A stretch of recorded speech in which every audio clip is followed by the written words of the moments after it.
So I just had a long discussion with Jocko Willink, and Jocko states very forthrightly in that interview, that discussion, that ever since he was 3 years old, he wanted to be a soldier, and he disavows any higher order moral virtue to that desire. He wanted to go out and be a soldier, to do what soldiers do. It was intrinsic. It was an intrinsic part of his personality. And make no mistake about it, I mean, we've been warriors forever, and some people are born like that. And he's definitely one of them. But he's highly socialized. We get less aggressive as we age, human beings. The most violent creatures are 2-year-olds. Punch, kick, hit, bite, steal. That's the definition. Physical violence. Okay. 2-year-olds, if you group people together in age similar groupings, the 2-year-olds have the most violent altercations. But then if you look at the 2-year-olds, it's a minority of the 2-year-olds who are violent. They're almost all male, and it's a small minority of the males. Okay, most of those males are socialized out of that antisocial aggression by the time they're 4. Those that aren't are permanently antisocial, although that declines after the age of about 27. So let's take that minority of aggressive kids. So, well, what does it mean to be aggressive? And this pertains to psychopathy. Psychopathy isn't a unitary dimension. It's not a personality attribute. It's a combination of traits. And so a real psychopath is low in agreeableness. So low in compassion, low in politeness. That's the best personality predictor of criminal behavior. It's not very good, but it's the best one. And they're low in conscientiousness. Okay, so they have a parasitic lifestyle, that's low in conscientiousness, and they have no empathy. That's bad news. And then you can decorate the psychopathy. You could add low neuroticism to that, so there's no fear. You could add assertiveness from the extroversion dimension. So like your ultimate psychopath might be charming and assertive, right? Low in fear, low in agreeableness, low in conscientiousness. So they don't care about you. They'll exploit you for the future. They don't forego gratification, but they're charming. Then you can decompose that and you can say, well, those constituent elements of those traits are often extremely useful. Now, Jocko and his crew, the Navy SEAL types, they're deadly when you put them out against an enemy, but they're unbelievably socialized. Like Jocko stated very straightforwardly and makes a very credible case that the Navy SEALs their fundamental motivation isn't status for themselves, it's to protect the other people in the group. They're incredibly group affiliated, and I think you see that in any functional group of competitive men, is they compete for the position, but they have each other's backs. And if they don't, what you do with a guy like that, who you can't trust in the clinch, is you isolate him. Even if he's competent, if he won't subserve that competence to the group, you don't trust him, because in order to be in a position of authority for any length of time, you have to play an iterable game. It has to be able to repeat. And unless you engage in reciprocal behaviors with others, you can't dominate a social group for very long, because it'll rebel. So there's real constraints on the exercise of power in any functional hierarchy. And you even see that among chimps. Franz de Waal has documented this extremely well. The tyrant chimp can prevail momentarily, but the probability that he's going to get taken out is extremely high. And it's actually the pro-social chimp who's strong and fearless, let's say, that's much more likely to have a stable reign, let's say. So you can even see that in chimps. So I'm leery of the, CEOs equal psychopath argument. It's like, well, yeah, they're competitive, but they're conscientious. So that ameliorates the psychopathy, right? Like a disagreeable, conscientious person is really useful to have around, because they will tell you exactly what they think, because they don't care if they hurt your feelings. And that's kind of harsh. They will tell you, man, you'll know. But if they're conscientious, you can trust them.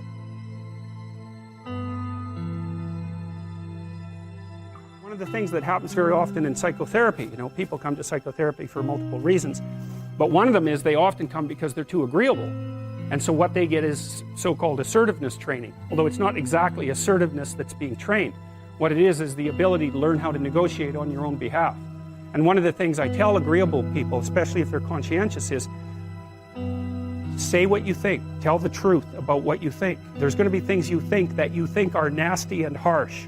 And they probably are nasty and harsh. But they're also probably true. And you need to bring those up to the forefront and deliver the message. And it's not straightforward at all, because agreeable people do not like conflict. Not at all. They smooth the water. You know, and you can see why that is, in accordance with the hypothesis that I've been putting forward. You don't want conflict around infants. It's too damn dangerous. You don't want fights to break out. You don't want anything to disturb the relative peace.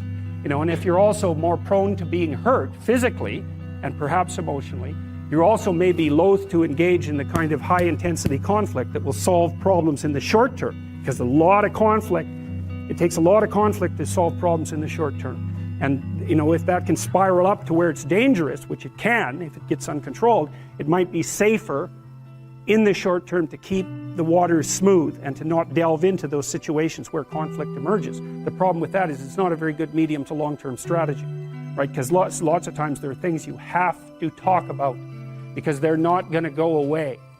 And so partly what you do with agreeable people is you get them to figure out, and they have a hard time with this too. If you ask a disagreeable person what he wants, say, or she wants, they'll tell you right away. They know. It's like, this is what I want, and this is how I'm going to get it. But agreeable people, especially if they're really agreeable, are so agreeable that they often don't even know what they want, because they're so accustomed to living for other people and to finding out what other people want and to trying to make them comfortable and so forth, that it's harder for them to find a sense of their own desires as they move through life. And that's not... Look, there's situations where that's advantageous, but it's certainly not advantageous if you're going to try to forge yourself a career. That just doesn't work at all. This is part of the reason that I'm an admirer of Carl Jung, because Jung makes it very clear that, see, he was very interested in the barriers to enlightenment. Because if there's such a thing as being enlightened, let's say, then why isn't everyone enlightened? If it's just a matter of taking the glorious route and following your bliss, let's say, it's like, well, that sounds pretty easy. Why isn't everyone enlightened? But Jung's thinking isn't like that at all. You know, he believed that in order to transform your personality, that first of all you had to be disciplined, that's for sure, but you also had to integrate that part of you that was terrible and capable of breaking rules and make it part of you. And so then, and I really like that idea. Well, here's an example. So about 20 years ago, I would say, there was a newspaper headline in one of Canada's major newspapers, and it was the Minister of Foreign Affairs at that time, Lloyd Axworthy, and he was talking about what had happened with Milosevic in the former Soviet Union in Yugoslavia and the atrocities that were being committed. And he said that he was caught unawares by that because he didn't have the imagination for that kind of evil. And I thought, well, you know, you think that what you're doing is signaling your virtue by making a statement like that, but from my perspective, all you're doing is stating your cowardice and your historical ignorance, because if you're going to be Minister of Foreign Affairs, you bloody well better have imagination for that kind of evil, because if you don't, then anyone who does wins. They beat you.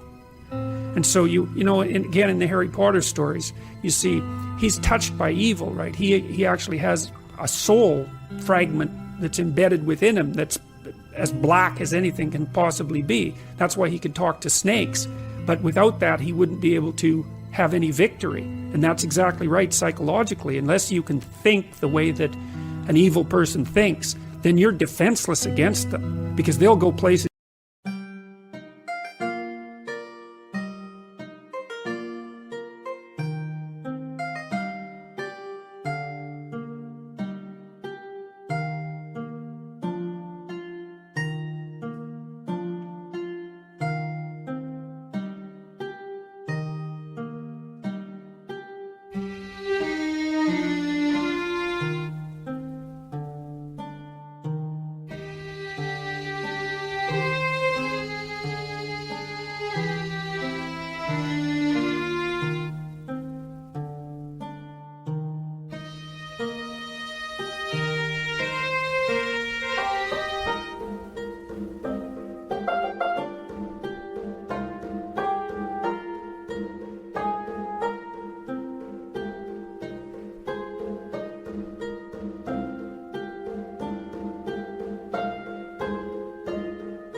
you can't imagine, and then they win.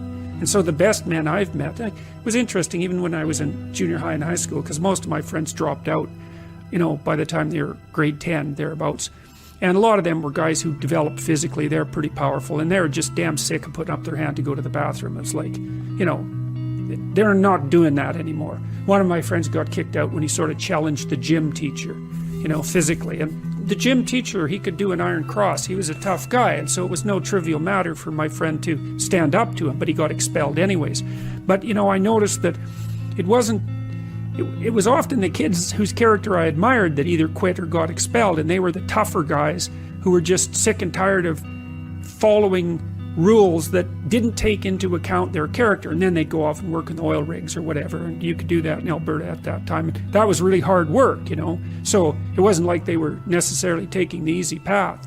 But like, a harmless man is not a good man. A good man is a very, very dangerous man who has that under voluntary control.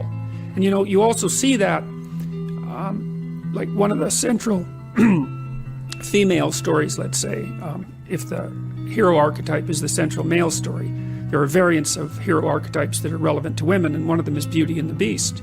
And you know, Beauty isn't interested in the guy who isn't the beast. She's interested in the guy who's the beast, and that's exactly right, but she's interested in the guy who's the beast that can be civilized and disciplined, right, and who can use that in the service, well, let's say, of a family. Look, a great hunter, let's say, might become a leader in a hunter-gatherer group. But part of what makes him a great hunter is the fact that he shares. I mean, he hunts, but he has to share. And that's also to his benefit, because then if someone else hunts and is successful, he gets his share. But so there's the aggression that goes along with hunting, and the dominance that goes along with maybe the seeking of status in that particular domain. But no complex human hierarchy is sustainable without reciprocity. And that's why the Marxist criticisms of hierarchy as only based in power, they're just wrong. It's just not the case. When a hierarchy degenerates, then it becomes based on power. Any hierarchy, it could be a creative hierarchy, it could be a competency hierarchy. If it's power, then it's degenerated. It's become the evil tyrant, and then it's time for a revolution.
And so, the revolutionary Marxist types can take that fundamental truth, which is that sometimes it's time for a revolution, and that's when power dominates. And they can use that as a motivator because it speaks to us very deeply. But it's very dangerous to apply that to situations where what's producing hierarchical position is multifactorial. And no one in their right mind, if they think about it, as far as I'm concerned, can say that the functional hierarchies that characterize most social organizations in the West, they're just not based on power. That's just wrong. Plumbers, competency. Lawyers, competency. Might be dominance and assertiveness and even a lack of empathy among prosecutors, for example. You have to have a killer instinct. But it's competence. It's ability to do the job.